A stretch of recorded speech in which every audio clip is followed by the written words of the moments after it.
சேர்த்த பணத்தை செலவழிச்சாலும் சொத்த மாத்தி எழுதி வச்சாலும் பாட்டி சொல்ல கட்டாதே. இவர் எனது நண்பர். இவருடைய பெயர் பார்த்திங்கன்னா செல்வராஜ். இவர் அவருடைய கிராமம் வினை தீர்த்தாபுரம். அந்த கிராமத்தில் இருக்கக்கூடிய பிரச்சனைகளை முன்னெடுக்கிறார்.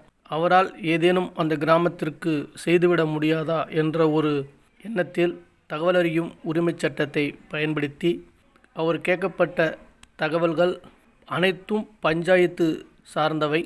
பஞ்சாயத்து சார்ந்த அலுவலகம் தொடர்பாக பொது தகவல் அலுவலர், வட்டார வளர்ச்சி அலுவலர் அவர்கள்தான் அதற்கு தகவல் வழங்கியிருக்க வேண்டும். ஆனால் தகவல் வழங்காமல் அவரை இழுத்தடித்ததனாலும் 25 மனுக்களுக்கும் ஒரே நாளில் கலாய்வு செய்வதற்கு வர சொல்லியும் கடிதம் அனுப்பியிருந்தார்கள். அப்படி உள்ள ஒரு சூழலில் நண்பர் எங்களிடம் அணுகினார். எங்களுடைய குழுவில் இருக்கக்கூடிய அனைவரும் சேர்ந்து அந்த 25 மனுக்களையும் கலாய்வு செய்வதற்காக செல்வதாக முடிவு செய்யப்பட்டு ஒரு கடிதம் அனுப்பப்பட்டது. அப்பொழுது பொது தகவல் அலுவலர் ஏன் இத்தனை பேர் வருகிறார்கள் என்ற ஒரு கேள்வியை முன்வைக்கப்பட்டதனால திரும்ப அது மறுக்கப்பட்டது. தகவல் ஆணையத்திற்கு அவர் போக வேண்டிய கால நேரத்தில் அவர் ஒரு நீதிமன்ற வழக்கு விஷயமாக நீதிமன்றம் செல்ல வேண்டி இருந்ததனால் அவர் ஆணையத்திற்கு போக முடியவில்லை.